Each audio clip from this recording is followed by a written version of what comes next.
ಈಗಾಗಲೇ 2024 ಲೋಕಸಭಾ ಚುನಾವಣೆ ಘೋಷಣೆಯಾಗಿದೆ. ಇವತ್ತಿಗೆ ಸರಿಯಾಗಿ 1 ತಿಂಗಳಿಗೆ ಮೊದಲ ಹಂತದ ಮತದಾನವು ಆರಂಭ ಆಗುತ್ತೆ. ಇಂತಹ ಸಂದರ್ಭದಲ್ಲಿ ರಾಹುಲ್ ಗಾಂಧಿ ಕಾಂಗ್ರೆಸ್ನ ನಾಯಕ ಮತ್ತು INDIA ಪಕ್ಷಗಳ ನಾಯಕರು ವಿದ್ಯುನ್ಮಾನ ಮತಯಂತ್ರಗಳು ಎಲೆಕ್ಟ್ರಾನಿಕ್ ವೋಟಿಂಗ್ ಮಿಷಿನ್ ಬಗ್ಗೆ ಅನುಮಾನ ಪಡ್ತಾ ಇದ್ದಾರೆ. ಈ ಮೂಲಕ ಚುನಾವಣೆಗೆ ಮೊದಲೇ ಸೋಲನ್ನು ಒಪ್ಪಿಕೊಂಡ್ರ ರಾಹುಲ್ ಗಾಂಧಿ. ನರೇಂದ್ರ ಮೋದಿ EVMಗಳಿಲ್ಲದೆ ಯಾವ ಚುನಾವಣೆಯನ್ನು ಗೆಲ್ಲೋದಿಲ್ಲ, EVM ಬಳಸಿ ಮೋದಿ ಚುನಾವಣೆಯನ್ನು ಗೆಲ್ತಾರೆ ಅಂತ ಭಾರತ್ ಜೋಡೋ ಯಾತ್ರೆಯಲ್ಲಿ ನರೇಂದ್ರ ಮೋದಿ ಬಗ್ಗೆ ರಾಹುಲ್ ಗಾಂಧಿ ಮಾತನಾಡಿದ್ದಾರೆ.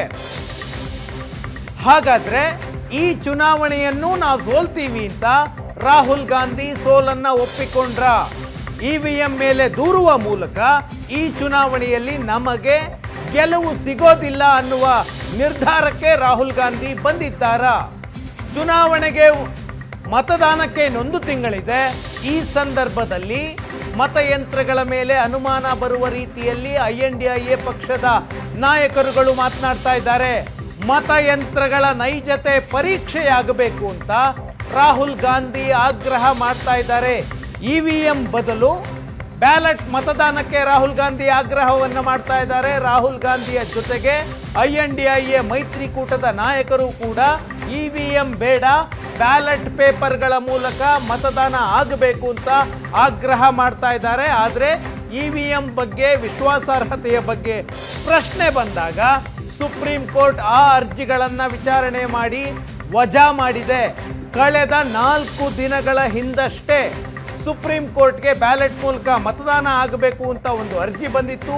EVM ಬ್ಯಾನ್ ಆಗಬೇಕು ಅಂತ ಆ ಅರ್ಜಿಯನ್ನ ಸುಪ್ರೀಂ ಕೋರ್ಟ್ ವಜಾ ಮಾಡಿತ್ತು. ಸುಪ್ರೀಂ ಕೋರ್ಟ್ 2018ರಲ್ಲೇ ತೀರ್ಪನ್ನು ಕೊಟ್ಟಿದೆ. ಅಂತಿಮವಾದಂತಹ ತೀರ್ಪು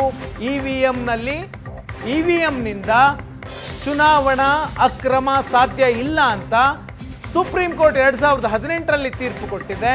ಇದಾದ ನಂತರವೂ ಕೂಡ ರಾಹುಲ್ ಗಾಂಧಿ ಮತ್ತು ಮಿತ್ರ ಪಕ್ಷಗಳು, ಕಾಂಗ್ರೆಸ್ ಮತ್ತು ಮಿತ್ರ ಪಕ್ಷಗಳು EVMನಿಂದ ಚುನಾವಣಾ ಅಕ್ರಮ ಆಗುತ್ತೆ, EVMಗಳಿಂದಲೇ ನರೇಂದ್ರ ಮೋದಿ ಚುನಾವಣೆಯನ್ನು ಗೆಲ್ತಾರೆ ಅಂತ ಆರೋಪವನ್ನು ಮಾಡ್ತಾ ಇದ್ದಾರೆ. ಇದೇನು ಹೊಸ ಆರೋಪ ಅಲ್ಲ. 2019ರ ಲೋಕಸಭಾ ಚುನಾವಣೆಗೂ ಮುನ್ನ 21 ಪಕ್ಷಗಳ ಒಕ್ಕೂಟ, 21 ಪಕ್ಷಗಳು ರಾಹುಲ್ ಗಾಂಧಿ ಮತ್ತು ಕಾಂಗ್ರೆಸ್ ನಾಯಕಿ ಸೋನಿಯಾ ಗಾಂಧಿ ಅವರ ನೇತೃತ್ವದಲ್ಲಿ ರಾಷ್ಟ್ರಪತಿಗಳಿಗೆ ದೂರನ್ನು ಕೊಟ್ಟಿದ್ರು. ಚುನಾವಣೆಯಲ್ಲಿ EVMಗಳ ಬಳಕೆಯಾಗಬಾರ್ದು, EVMಗಳನ್ನು ತಿರುಚಲಾಗುತ್ತೆ, ಮ್ಯಾನಿಪುಲೇಟ್ ಮಾಡಲಾಗುತ್ತೆ, ಟ್ಯಾಂಪರ್ ಮಾಡಲಾಗುತ್ತೆ, ಹ್ಯಾಕ್ ಮಾಡಲಾಗುತ್ತೆ. ಒಂದು ಬಟನನ್ನು ಯಾವುದೇ ಪಕ್ಷಕ್ಕೆ ಬಟನ್ ಒತ್ತಿದ್ರು ಅದು ಮತ BJPಗೆ ಬೀಳುತ್ತೆ ಅನ್ನುವ ಆರೋಪವನ್ನು 2019ರಲ್ಲೂ ಮಾಡಿದ್ರು. ಈಗ 2024 ಈ ಚುನಾವಣೆಯಲ್ಲೂ ಕೂಡ ಮತ್ತೆ EVM ಅಸ್ತ್ರವನ್ನು ರಾಹುಲ್ ಗಾಂಧಿ ಪ್ರಯೋಗ ಮಾಡಿದ್ದಾರೆ. ನಿನ್ನೆ ರಾಹುಲ್ ಗಾಂಧಿ ಏನು ಮಾತಾಡಿದ್ರು? ಹಿಂದೂ ಧರ್ಮದಲ್ಲಿ ಶಕ್ತಿ ಅನ್ನುವಂತಹ ಪದ ಇದೆ. ಆ ಶಕ್ತಿಯ ವಿರುದ್ಧ ನಮ್ಮ ಹೋರಾಟ. ಏನು ಶಕ್ತಿ ಅಂದರೆ ರಾಜನ ಆತ್ಮ ವಿದ್ಯುನ್ಮಾನ ಮತಯಂತ್ರದಲ್ಲಿದೆ, ರಾಜನ ಆತ್ಮ EVM ಯಂತ್ರಗಳಲ್ಲಿದೆ. ರಾಜ ಅಂದರೆ ರಾಹುಲ್ ಗಾಂಧಿ ಅವರ ಪ್ರಕಾರ ನರೇಂದ್ರ ಮೋದಿ, ಅವರ ಆತ್ಮ ಇರೋದು EVMನಲ್ಲಿ. ರಾಜನ ಆತ್ಮ EVM, IT, ED, CBIನಲ್ಲಿದೆ. EVM ಇಲ್ಲದೆ ಮೋದಿ ಚುನಾವಣೆಯನ್ನು ಗೆಲ್ಲೋದಿಲ್ಲ. ನಾವು ನಮ್ಮ ತಜ್ಞರ ಮುಂದೆ ಪರಿಶೀಲನೆ ಮಾಡಬೇಕು, ಮತಯಂತ್ರಗಳನ್ನು ಪರೀಕ್ಷೆ ಮಾಡಬೇಕು ಅಂತ ಕೊಡಿ ಅಂತ ಹೇಳಿದ್ರೆ ಚುನಾವಣಾ ಆಯೋಗ ಒಪ್ತಾ ಇಲ್ಲ. ನಮ್ಮ ಪರಿಣಿತರ ಮುಂದೆ EVM ನೈಜತೆಯ ಪರೀಕ್ಷೆ ಆಗಬೇಕು ಅಂತ ನಮ್ಮ ಒತ್ತಾಯ ಇದೆ. ನಮ್ಮ ಒತ್ತಾಯಕ್ಕೆ ಚುನಾವಣಾ ಆಯೋಗ ಒಪ್ತಾ ಇಲ್ಲ. ನಮ್ಮ ಮುಂದೆ ಚುನಾವಣಾ ಆಯೋಗ EVM ಅನ್ನು ಓಪನ್ ಮಾಡಿ ತೋರಿಸ್ಲಿ, ಅದರಲ್ಲಿ ಏನಿದೆ ಏನಿಲ್ಲ, ಮೋಸ ಮಾಡ್ಬೋದಾ ಇಲ್ವಾ ಅಂತ ನಾವು ಚೆಕ್ ಮಾಡ್ತೀವಿ ಅಂತ ರಾಹುಲ್ ಗಾಂಧಿ ಹೇಳ್ತಾ ಇದ್ದಾರೆ.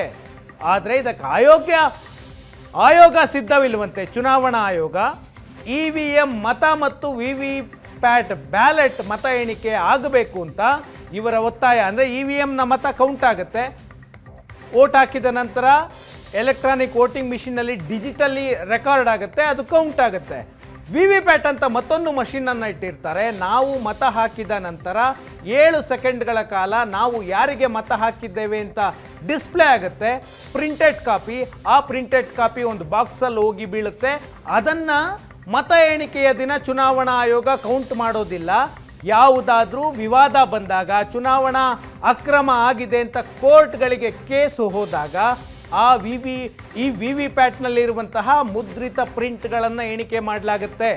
ಅದನ್ನು ಎಲ್ಲ ಎಲೆಕ್ಷನ್ಗಳಲ್ಲೂ ಮಾಡಬೇಕು. ಎಲ್ಲ ಮತ ಎಣಿಕೆಯಲ್ಲೂ ಪ್ರತಿ ಬೂತ್ನಲ್ಲೂ ಆ ರೀತಿಯ ಮತ ಎಣಿಕೆ ಆಗಬೇಕು ಅನ್ನೋದು ರಾಹುಲ್ ಗಾಂಧಿಯವರ ಬೇಡಿಕೆಯಂತೆ. ಆ ಬೇಡಿಕೆಯನ್ನು ಚುನಾವಣಾ ಆಯೋಗ ಒಪ್ಪಿಲ್ಲ ಅಂತ ನಿನ್ನೆ ರಾಹುಲ್ ಗಾಂಧಿ ಮಾತನಾಡಿದ್ದಾರೆ.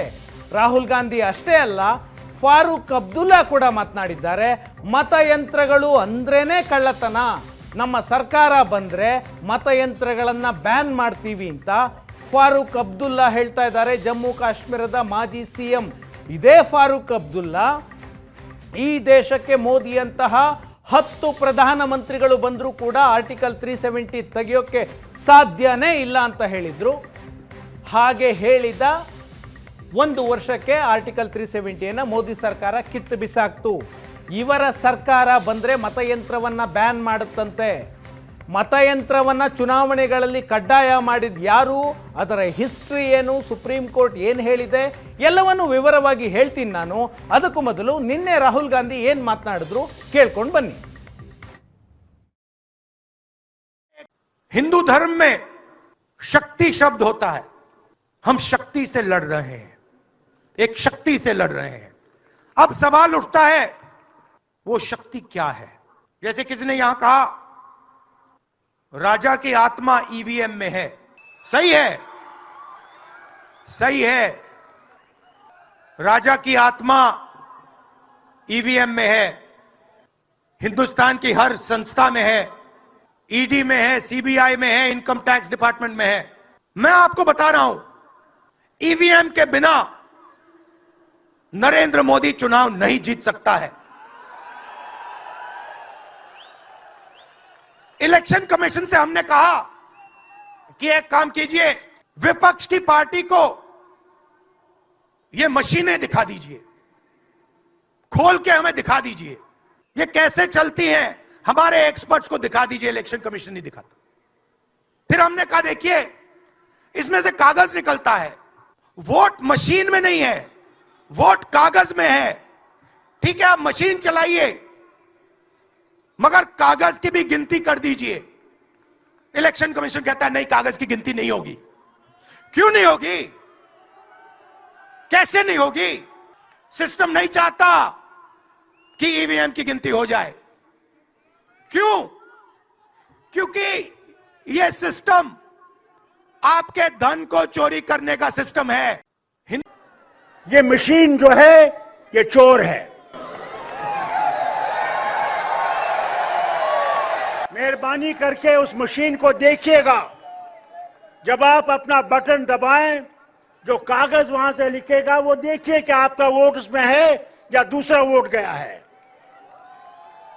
हमने बहुत शोर किया, कहा वापस कागज का लाओ, इस मशीन को हटाओ. मुझे उम्मीद है जब इंडिया गठबंधन की गवर्नमेंट आएगी.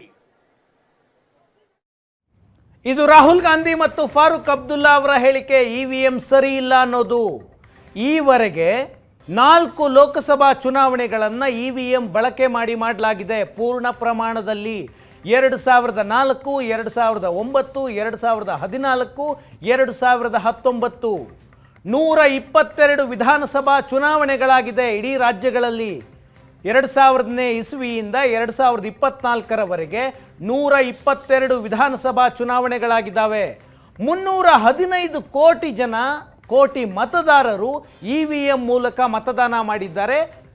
2000 ಇಸವಿಯಿಂದ ಈಚೆಗೆ ನಡೆದಂತಹ ಎಲ್ಲ ಚುನಾವಣೆಗಳಲ್ಲಿ EVM ಅನ್ನು ಕಡ್ಡಾಯ ಮಾಡಲಾಗಿದೆ. ಈಗ ವಿಪಕ್ಷಗಳಿಗೆ ಅನುಮಾನ ಬಂದಿದೆ. ಇವತ್ತು ಯಾರೆಲ್ಲ ಪ್ರಶ್ನೆ ಮಾಡ್ತಿದ್ದಾರೆ ಅದೇ ನಾಯಕರು EVM ಮೂಲಕ ನಡೆದಂತಹ ಚುನಾವಣೆಗಳಲ್ಲಿ ಗೆದ್ದು ಅಧಿಕಾರವನ್ನು ಹಿಡಿದಂಥವರು. ಈಗ ಅದೇ ನಾಯಕರು EVM ಬೇಡ, ಬ್ಯಾಲೆಟ್ ಪೇಪರ್ ಮಾಡಿ ಅಂತ ಆಗ್ರಹ ಮಾಡ್ತಾ ಇದ್ದಾರೆ. ಮತಯಂತ್ರಗಳನ್ನು ಬಳಸಿ BJP ಅಧಿಕಾರಕ್ಕೆ ಬರ್ತಾ ಇದೆ, ಯಾವುದೇ ಬಟನ್ ಒತ್ತಿದ್ರೆ ಎಲ್ಲ ಮತಗಳು BJPಗೆ ಹೋಗ್ತಾ ಇದೆ ಅನ್ನುವುದು ಕಾಂಗ್ರೆಸ್ ಮತ್ತು ವಿಪಕ್ಷಗಳ ಆರೋಪ. ಹಾಗಿದ್ರೆ ಈ ರೀತಿಯಾಗಿ ತಮಿಳುನಾಡಲ್ಲಿ ಯಾಕಾಗೋದಿಲ್ಲ, ಕೇರಳದಲ್ಲಿ ಯಾಕಾಗೋದಿಲ್ಲ, ವೆಸ್ಟ್ ಬೆಂಗಾಲ್ನಲ್ಲಿ ಯಾಕಾಗಲ್ಲ, ಆಂಧ್ರ ಪ್ರದೇಶದಲ್ಲಿ ಯಾಕಾಗ್ತಾ ಇಲ್ಲ? ಒಂದು ಬಾರಿನೂ ಅಧಿಕಾರಕ್ಕೆ ಬಂದಿಲ್ಲ BJPಯಲ್ಲಿ. ಕೇರಳ, ತಮಿಳುನಾಡು, ಆಂಧ್ರ, ವೆಸ್ಟ್ ಬೆಂಗಾಲ್ ಈ ರೀತಿಯ ರಾಜ್ಯಗಳಲ್ಲಿ, ಈವನ್ ಜಮ್ಮು ಕಾಶ್ಮೀರ ಒಂದು ಬಾರಿ ಮೈತ್ರಿ ಸರ್ಕಾರ ಬಂದದ್ದು ಬಿಟ್ಟರೆ, ನೀವು ಒಂದು ಚುನಾವಣೆಯನ್ನು ಗೆಲ್ಲಬೇಕು ಅಂದರೆ ಸರ್ಕಾರದ ವಿರುದ್ಧ ಜನಾಭಿಪ್ರಾಯವನ್ನು ಮೂಡಿಸಬೇಕು. ಅದನ್ನು ಬಿಟ್ಟರು ಯಾವುದಾದ್ರೂ ವಿಷಯಗಳನ್ನು ಮುಂದಿಟ್ಕೊಂಡು ಜನಾಭಿಪ್ರಾಯವನ್ನು ಮೂಡಿಸಬೇಕು. 2019ರಲ್ಲಿ ರಾಹುಲ್ ಗಾಂಧಿ ಮತ್ತು ವಿಪಕ್ಷಗಳು ಮೋದಿ ಸರ್ಕಾರದ ವಿರುದ್ಧ ಯಾವ ವಿಚಾರವನ್ನು ಜನರ ಮುಂದಿಟ್ಟಿದ್ವೋ ಅದೇ ವಿಚಾರವನ್ನು ಮತ್ತೆ ಜನರ ಮುಂದಿಡ್ತಾ ಇದ್ದಾರೆ. ಆ ವಿಚಾರಗಳನ್ನು ಜನ ತಿರಸ್ಕರಿಸಿ BJPಗೆ 2019ರಲ್ಲಿ ಮತ್ತೆ ಮತದಾನ ಮಾಡಿದ್ರು. ಈಗ ಅದೇ ವಿಷಯವನ್ನು 2024ರಲ್ಲೂ ತೆಗೆದುಕೊಂಡು ಬರ್ತಾ ಇದ್ದಾರೆ. ಈವರೆಗೆ 4 ಲೋಕಸಭಾ ಚುನಾವಣೆಗಳನ್ನು EVM ಬಳಸಿ ಮಾಡಲಾಗಿದೆ. ಅದರಲ್ಲಿ 2 ಚುನಾವಣೆಯನ್ನು ಕಾಂಗ್ರೆಸ್ ಗೆದ್ದಿದೆ, 2004 ಮತ್ತು 2009. ಈ 24 ವರ್ಷಗಳಲ್ಲಿ 122 ವಿಧಾನಸಭಾ ಚುನಾವಣೆಗಳಲ್ಲಿ EVM ಬಳಕೆ ಮಾಡಿದಾಗ ಕಾಂಗ್ರೆಸ್ ಗೆದ್ದೇ ಇಲ್ವಾ? ತುಂಬ ಹಿಸ್ಟ್ರಿಗೆ ಹೋಗೋದು ಬೇಡ, 1 ವರ್ಷದ ಹಿಂದೆ ಕರ್ನಾಟಕದಲ್ಲಿ ಕಾಂಗ್ರೆಸ್ ಇತಿಹಾಸದಲ್ಲೇ ಸಿದ್ದರಾಮಯ್ಯ ಇತ್ತೀಚಿನ ವರ್ಷಗಳಲ್ಲಿ 135+ ಸ್ಥಾನಗಳನ್ನು ಕಾಂಗ್ರೆಸ್ ಗೆಲ್ತು. ಆಗಲೂ EVM ಅನ್ನೇ ಬಳಸಿದ್ದಲ್ವಾ? ತೆಲಂಗಾಣದಲ್ಲಿ EVM ಅನ್ನೇ ಬಳಸಿ ಚುನಾವಣೆ ಮಾಡಿದ್ದು, ತೆಲಂಗಾಣದಲ್ಲಿ ಕಾಂಗ್ರೆಸ್ ಸರ್ಕಾರ ಬಂತು. ವೆಸ್ಟ್ ಬೆಂಗಾಲ್ ಕಳೆದ 10-15 ವರ್ಷಗಳಿಂದ ಮಮತಾ ಬ್ಯಾನರ್ಜಿ CM ಆಗಿದ್ದಾರೆ. ತಮಿಳುನಾಡಿನಲ್ಲಿ BJP ಈವರೆಗೂ ಕೂಡ ನೆಲಕಚ್ಚುವಂತಹ ಸಾಧ್ಯತೆ ಇಲ್ಲ, ಅಲ್ಲಿ ನೆಲಕಚ್ಚುವ ಸ್ಥಿತಿಯಲ್ಲಿ BJP ಇದೆ. ಪ್ರಾದೇಶಿಕ ಪಕ್ಷಗಳು ಯಾವಾಗಲೂ ಅಧಿಕಾರಕ್ಕೆ ಬರ್ತವೆ. ಆಂಧ್ರದಲ್ಲಿ ಇಲ್ಲೆಲ್ಲವೂ ಕೂಡ EVM ಅನ್ನು ಬಳಕೆ ಮಾಡಿಯೇ ಚುನಾವಣೆಗಳನ್ನು ನಡೆಸಲಾಗಿದೆ. ರಾಹುಲ್ ಗಾಂಧಿಯವರು ಹೇಳೋದೇನು, ಈ ದೇಶದಲ್ಲಿ ಪ್ರಜಾಪ್ರಭುತ್ವ ಇಲ್ಲ, ಸಂವಿಧಾನ ಅಪಾಯದಲ್ಲಿದೆ. ಅಂದರೆ ತಮಿಳುನಾಡಲ್ಲಿ ಸಂವಿಧಾನ ಜಾಗೃತಿಯಲ್ಲಿದೆ, ಬೇರೆ ರಾಜ್ಯಗಳಲ್ಲಿ ಅಪಾಯದಲ್ಲಿದೆ. ಈಗ ಕರ್ನಾಟಕದಲ್ಲಿ ಸಂವಿಧಾನ ಚೆನ್ನಾಗಿದೆ, ಗುಜರಾತ್ನಲ್ಲಿ ಸಂವಿಧಾನ ಇಲ್ಲ ಅಂತನ ಅರ್ಥ. ಅಂದರೆ ಎಲ್ಲಿ ಕಾಂಗ್ರೆಸ್ ಅಧಿಕಾರ ಇರುತ್ತೆ ಅಲ್ಲಿ ಸಂವಿಧಾನ ಚೆನ್ನಾಗಿದೆ, ಎಲ್ಲಿ BJP ಅಥವಾ ಕಾಂಗ್ರೆಸ್ ವಿರೋಧದ ಪಕ್ಷಗಳು ಅಧಿಕಾರದಲ್ಲಿವೆ ಅಲ್ಲಿ ಸಂವಿಧಾನ ಸರಿ ಇಲ್ಲ ಅಂತನಾ? ವೆಸ್ಟ್ ಬೆಂಗಾಲ್ನಲ್ಲಿ ಇಡೀ ದೇಶದಲ್ಲಿ ಅತ್ಯಂತ ಹೆಚ್ಚು ರಾಜಕೀಯ ಹಿಂಸೆ ನಡೆಯುವಂತಹ ರಾಜ್ಯ. TMCಯ ಕಾರ್ಯಕರ್ತರು ಕಾಂಗ್ರೆಸ್ BJP ಅನ್ನೋದನ್ನು ನೋಡದೆ, ಮುಖ ಮೂತಿ ನೋಡದೆ ಹೊಡಿತಾರೆ ರಾಜಕೀಯ ಎದುರಾಳಿಗಳಿಗೆ. ಕಾಂಗ್ರೆಸ್ನ ನಾಯಕರು ಕೂಡ ವಧೆ ತಿಂದಿದ್ದಾರೆ, ಜೀವ ಕಳೆದುಕೊಂಡಿದ್ದಾರೆ. ಅಲ್ಲಿ ವೆಸ್ಟ್ ಬೆಂಗಾಲ್ನಲ್ಲಿ ಕಾಂಗ್ರೆಸ್ ಹೇಳುತ್ತೆ ಇಲ್ಲಿ ಸಂವಿಧಾನ ಇಲ್ಲ ಮಮತಾ ಬ್ಯಾನರ್ಜಿಯವರ ಆಡಳಿತದಲ್ಲಿ ಅಂತ. ಅದೇ ಮಮತಾ ಬ್ಯಾನರ್ಜಿಯವರನ್ನು ದೆಹಲಿಗೆ ಕರೆದುಕೊಂಡು ಬಂದು ಕೈ ಹಿಡಿದು ಮೋದಿಯವರ ಆಡಳಿತದಲ್ಲಿ ಸಂವಿಧಾನ ಸರಿ ಇಲ್ಲ, ನಾವು ಒಟ್ಟಾಗಬೇಕು ಅಂತ ಅದೇ ಮಮತಾ ಬ್ಯಾನರ್ಜಿ ಜೊತೆಗೆ ಕೈ ಜೋಡಿಸ್ತಾರೆ. ಅಂದರೆ ಒಂದು ಚುನಾವಣೆಗೆ ಜನಾಭಿಪ್ರಾಯವನ್ನು ಮೂಡಿಸಬೇಕು ಅಂತಂದರೆ ಯಾವುದಾದ್ರೂ ಒಂದು ವಿಷಯವನ್ನು ಮೋದಿ ಸರ್ಕಾರದ ವಿರುದ್ಧ ಕೈಗೆತ್ಕೊಳ್ಬೇಕು. ಬೆಲೆ ಏರಿಕೆ, ನಿರುದ್ಯೋಗ, ನೀವೇನು ಹೇಳ್ತಾ ಇದ್ದೀರಾ ಅದನ್ನೇ ಕೈಗೆತ್ಕೊಳ್ಳಿ, ಹೋರಾಟ ಮಾಡಿ ಸರ್ಕಾರದ ವಿರುದ್ಧ ಜನಾಭಿಪ್ರಾಯವನ್ನು ರೂಪಿಸಬೇಕು. ಈಗ ಡೆಸ್ಪರೇಷನ್ ಲೆವೆಲ್ಲಿಗೆ ಮತಯಂತ್ರಗಳಿಂದ ಮೋದಿ ಎಲೆಕ್ಷನ್ ಗೆಲ್ತಾರೆ ಅಂದರೆ ಏನರ್ಥ? ಈವರೆಗೆ ಬಂದಂತಹ ಎಲ್ಲ ಚುನಾವಣಾ ಪೂರ್ವ ಸಮೀಕ್ಷೆಗಳು ಕೂಡ ನರೇಂದ್ರ ಮೋದಿ ಮತ್ತೆ ಅಧಿಕಾರಕ್ಕೆ ಬರ್ತಾರೆ ಅಂತ ಸಮೀಕ್ಷೆಗಳು ಹೇಳ್ತಾ ಇದ್ದಾವೆ. ಆ ಸಮೀಕ್ಷೆಗಳೆಲ್ಲವನ್ನೂ ಕಾಂಗ್ರೆಸ್ ಅನುಮಾನ ಪಟ್ಟಾಗಿದೆ. ಅಫ್ಕೋರ್ಸ್ ಸಮೀಕ್ಷೆಯಲ್ಲಿ ಕೆಲವು ಬಾರಿ ತಪ್ಪುಗಳಾಗ್ತವೆ, ಹ್ಯೂಮನ್ ಎರರ್ ಆಗ್ತವೆ. ಚುನಾವಣಾ ಭವಿಷ್ಯ ಅಂತಂದರೆ ಯಾರೂ 100% ನಿಖರವಾಗಿ ಹೇಳೋದಿಲ್ಲ. ಎಲ್ಲರನ್ನೂ ಅನುಮಾನ ಪಟ್ಟು ಎಲ್ಲ ಸಂಸ್ಥೆಗಳು ನಮ್ಮ ವಿರುದ್ಧ ನಿಂತಿವೆ ಅನ್ನುವ ಅನುಮಾನ ಕಾಂಗ್ರೆಸ್ಗೆ. ಅದೇ ಕಾರಣಕ್ಕಾಗಿ ಮತಯಂತ್ರಗಳನ್ನು ಬಳಸಿದರೆ BJP ಗೆಲ್ಲುತ್ತೆ, ಮತಯಂತ್ರಗಳಿಲ್ಲದೆ ಬ್ಯಾಲೆಟ್ ಪೇಪರ್ ಇದ್ದರೆ ನಾವು ಗೆಲ್ತೀವಿ ಅನ್ನುವ. ಬ್ಯಾಲೆಟ್ ಪೇಪರ್ ಇದ್ದಾಗ ಏನಾಗ್ತಾ ಇತ್ತು? ಒಂದು ಪೋಲಿಂಗ್ ಬೂತ್ನಲ್ಲಿ 400 ಮತ ಚಲಾವಣೆಯಾದರೆ ಅಲ್ಲೆಷ್ಟು ಮತ ಚಲಾವಣೆ ಆಗಿದೆ ಅಂತ ಎಲ್ಲ ಪಕ್ಷಗಳ ಏಜೆಂಟ್ರಿಗೂ ಗೊತ್ತಾಗುತ್ತೆ. ನೀವು ಮತ ಎಣಿಕೆ ಕೇಂದ್ರಕ್ಕೆ ಬಂದಾಗ ಆ ಪೋಲಿಂಗ್ ಬೂತಲ್ಲಿ 400 ವೋಟ್ ಬದಲು 500 ವೋಟ್ ಏನಾದರೂ EVM ಮಷಿನ್ ತೋರಿಸಿದ್ರೆ ಅಲ್ಲಿ ಕೂತಿರೋ ಪಕ್ಷದ ಏಜೆಂಟ್ ಸುಮ್ಮನಿರ್ತಾನ? ಅವ್ನು ದಾಖಲು ಮಾಡ್ಕೊಂಡಿರ್ತಾನೆ ಅವತ್ತು ಎಷ್ಟು ವೋಟ್ ಆಗಿದೆ ಅಂತ, ಅವನ ಕೈಲಿ ಸೈನ್ ಹಾಕ್ಸ್ಕೊಂಡಿರ್ತಾರೆ ಚುನಾವಣಾ ಬೂತಲ್ಲಿ ಕೂತೋನ್ನ. ಹಾಗೆ ಅಕ್ರಮ ವೋಟ್ ಮಷೀನಿಂದ ಆಗೋದಿಲ್ಲ ಅಂತ ಸುಪ್ರೀಂ ಕೋರ್ಟ್ಗೆ 500 ಪೇಜ್ ಅಫಿಡವಿಟನ್ನು ಚುನಾವಣಾ ಆಯೋಗ ಕೊಟ್ಟಿದೆ. ಆ ಅಫಿಡವಿಟನ್ನು ಸುಪ್ರೀಂ ಕೋರ್ಟ್, ಈ ದೇಶದ ಸುಪ್ರೀಂ ಕೋರ್ಟ್ ಒಪ್ಕೊಂಡು EVM ಆಗಬೇಕು, EVM ಮೂಲಕವೇ ಮತದಾನ ನಡೀಬೇಕು ಅಂತ ಸುಪ್ರೀಂ ಕೋರ್ಟ್ ಕೂಡ ಹೇಳಿದೆ. ಯಾಕೆ ಅನುಮಾನ? ಡೆಸ್ಪರೇಷನ್ ಲೆವೆಲ್ಲಿಗೆ ಹೋಗುವುದು ಬೇಡ. ಭಾರತದಲ್ಲಿ ಮತಯಂತ್ರಗಳನ್ನು ಬಳಸಲು ಆರಂಭ ಆಗಿ 40 ವರ್ಷ ಆಗಿದೆ. 1982ರಲ್ಲಿ ಆರಂಭ ಆಯಿತು. 88ರಲ್ಲಿ ಕಾನೂನು ಜಾರಿಯಾಯಿತು. ಜನಪ್ರತಿನಿಧಿಗಳ ಕಾಯ್ದೆಗೆ ತಿದ್ದುಪಡಿ ತರಲಾಯಿತು. ಚುನಾವಣೆಗೆ ಮತಯಂತ್ರಗಳನ್ನು ಬಳಸಬಹುದು ಅಂತ ರಾಜೀವ್ ಗಾಂಧಿ ಸರ್ಕಾರ ಇದ್ದಾಗಲೇ ತಿದ್ದುಪಡಿ ಮಾಡಿದ್ದು. 2000ನೇ ಇಸವಿಯಿಂದ ನಿರಂತರವಾಗಿ ಮತಯಂತ್ರಗಳನ್ನು ಚುನಾವಣೆಗಳಲ್ಲಿ ಪೂರ್ಣ ಪ್ರಮಾಣದಲ್ಲಿ ಬಳಸಲಾಗ್ತಾ ಇದೆ. ಚುನಾವಣಾ ಆಯೋಗ ಇತ್ತೀಚೆಗಷ್ಟೇ ಸುಪ್ರೀಂ ಕೋರ್ಟ್ಗೊಂದು ಅಫಿಡವಿಟನ್ನು ಸಲ್ಲಿಕೆ ಮಾಡಿದೆ. ಯಾವುದೇ ಕಾರಣಕ್ಕೂ ಮತಯಂತ್ರಗಳನ್ನು ಹ್ಯಾಕ್ ಮಾಡೋದಕ್ಕಾಗಲಿ ತಿರ್ಚೋದಕ್ಕಾಗಲಿ ಸಾಧ್ಯವೇ ಇಲ್ಲ ಅಂತ. ಚುನಾವಣಾ ದುರುಪಯೋಗ ಇದರಿಂದ ಸಾಧ್ಯನೇ ಇಲ್ಲ. ಬ್ಯಾಲೆಟ್ ವೋಟಿಂಗ್ನಲ್ಲಿ ಚುನಾವಣಾ ದುರುಪಯೋಗ ಸಾಧ್ಯತೆ ಇದೆ. ಬೂತ್ ಕ್ಯಾಪ್ಚರಿಂಗ್ ಆದಂತಹ ಉದಾಹರಣೆಗಳನ್ನು ನಾವು ನೋಡಿದ್ದೀವಿ. ಇದರಲ್ಲಿ ಸಾಧ್ಯ ಇಲ್ಲ. ಮತಯಂತ್ರಗಳನ್ನು ಮ್ಯಾನಿಪುಲೇಟ್ ಮಾಡೋಕ್ಕಾಗೋದಿಲ್ಲ, ಯಾಕಂದರೆ ಹ್ಯಾಕ್ ಮಾಡೋದಕ್ಕೂ ಆಗೋದಿಲ್ಲ. ಯಾಕಂದರೆ ಅದಕ್ಕೆ ಇಂಟರ್ನೆಟ್ ಸಂಪರ್ಕ ಇರೋದಿಲ್ಲ, ವೈಫೈ ಕನೆಕ್ಷನ್ ಇರೋದಿಲ್ಲ, ವಯರು ಇರೋದಿಲ್ಲ. ಅದೊಂದು ಇಂಡಿಪೆಂಡೆಂಟ್ ಯಂತ್ರ, ಸ್ವತಂತ್ರ ಯಂತ್ರ. ಅದಕ್ಕೆ ಯಾವ ಬೇರೆ ಮಷಿನರಿಗಳ ಕನೆಕ್ಷನ್ ಇರೋದಿಲ್ಲ.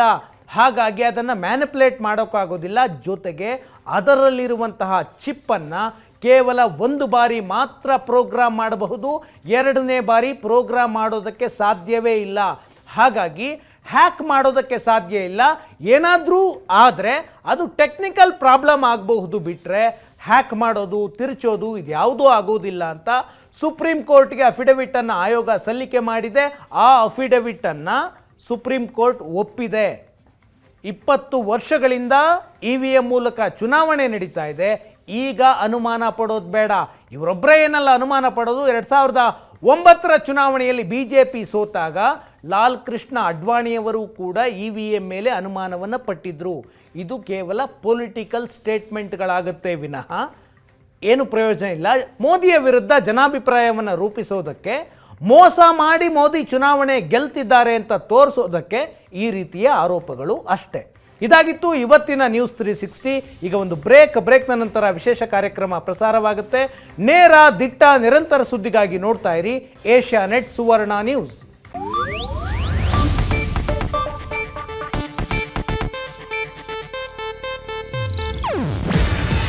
ಇದು ಏಷ್ಯಾನೆಟ್ ನ್ಯೂಸ್ ನೆಟ್ವರ್ಕ್ ಪ್ರಸ್ತುತಿ.